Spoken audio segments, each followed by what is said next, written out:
missed you so much, baddies. Today we're going to start off our tutorial by measuring because size matters. You're going to want length and width here, okay? On the tumbler. I'm talking about the tumbler. Whatever you're thinking, that's for you and Jesus to work out, okay? Zone, be blaming me for your dirty mind. Okay, once you have the circumference and the length of your tumbler, you're going to want to go into Cricut, or actually it's Cricut.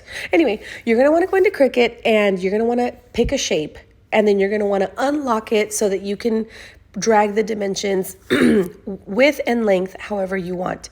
Also, this is not a tutorial on how to use Cricut.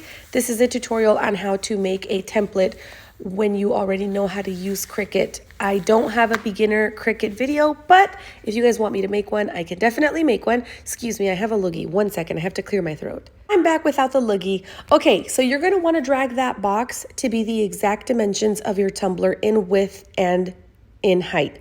And then you're going to wanna add a second shape. It's going to be a diamond. You're going to want to change the color of it just so that you can keep track of your different layers. You're going to want to place it straight in the center. Then you're going to want to duplicate that same diamond and bring it over to the edge. Do you see how it shows me exactly that it's centered because of where the very point of the diamond is at the very edge of the square? Well, this is what your template is going to look like once you cut it. Now, it's very important that you already know how to use Cricut so you understand what I'm doing. I am going to hide the diamond in the middle temporarily so that I can slice. You can only slice in Cricut Design Space when there are only 2 items.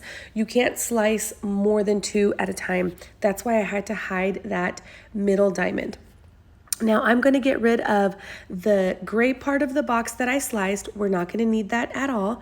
We're only going to need the purple diamond. And what I'm going to do is once I slice it down the middle in half, I'm going to take the other diamond and bring it to the opposite side. Now I'm going to go ahead and grab that layer and bring it to the very top so that it doesn't go behind the box and it comes on top. Now I'm going to place it just the way I have the other diamond. And once I have it all lined up, I'm going to unhide my original diamond that was in the center that I started out with. And this is going to start to give me an idea of what my little design here is going to look like.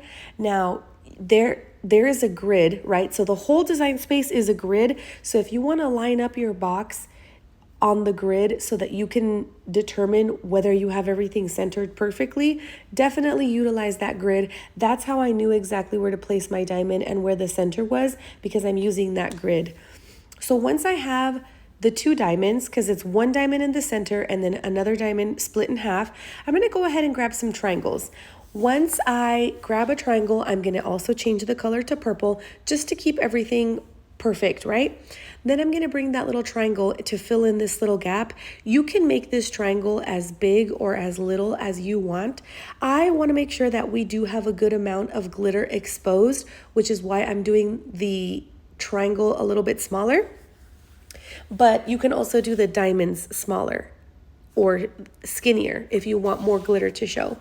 And I'm going to go ahead and just duplicate this little diamond, this little triangle, and I'm going to place it in the same section for all 4. Now I can tell that both of my triangles, the 2 points are centered.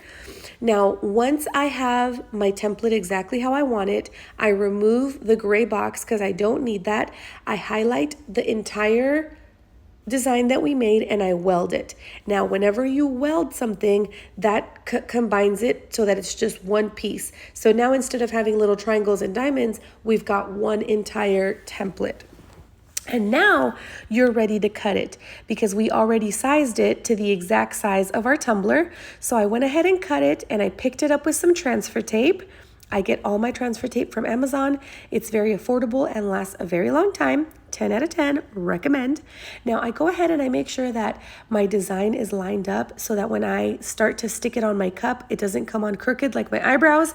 So I used a little piece of painter's tape to hold down the template so that I could start removing a little bit of the backing on the opposite side. And this is how I'm going to start sticking my template to my tumbler. This was a very beautiful and easy design to make. So if you're stuck on a design or there's a vinyl that you want to use, but you don't know exactly what to do, try this out and make the diamonds smaller if you want to, make the triangles bigger, make everything smaller, everything bigger. This is your design and you can do it however you want. Once I was done wrapping the tumbler in my vinyl, I went ahead and took some yellow chalk paint to paint where I'm going to place my glitter. Technically, you don't have to do that step. You can just put glue in the section you want to put your glitter, but I will die on this hill. Your glitter is going to look so much better. It's going to look so much more vibrant if you prep the base the color of the glitter. I swear to you, I would rather take that extra step and do it because it just always gives me a much better result. So definitely recommend. And the reason I like using chalk paint is because chalk paint dries very fast. So it's easy for me to paint this and immediately move on to the glue. By the time I was done painting the very last section of this tumbler, it was already completely dry and ready for me to go in with my glitter. So here is, I debated a lot between green or yellow glitter, but I was like, you know what? I don't use yellow very often. I've used green a lot before, especially now that but now that Halloween is coming up, I'll be using lots of green. But I feel like I never use yellow. It's just not a color I gravitate towards, and it's such a pretty color. What better chance to use yellow than on a pineapple cup? So I went ahead and sprinkled my pretty glitter all over. I sealed it 2 times with clear spray paint from Rust-Oleum. You can get it at Walmart. You can also use the Mod Podge acrylic sealer, whatever your favorite method of sealing is. And when it was completely dry, I went ahead and added 2 coats of epoxy just to make sure that I had a very smooth surface over my glitter and my vinyl. I still did a little bit of sanding, and then I went ahead and did my vinyl work. Honestly, for me, this is what pulled the whole entire tumbler together. And I was going to do a decal on top that said summer, but I just feel like the design turned out so pretty that it didn't really need anything else. Now, guys, whenever you do the vinyl work, do it however you want. Make the strips as small or as big as you want. Do as many colors as you want, as many lines as you want. And this is what I ended up with. I went ahead and sealed it with epoxy. And this is what the final product looks like. Until next time, besitos. I love you.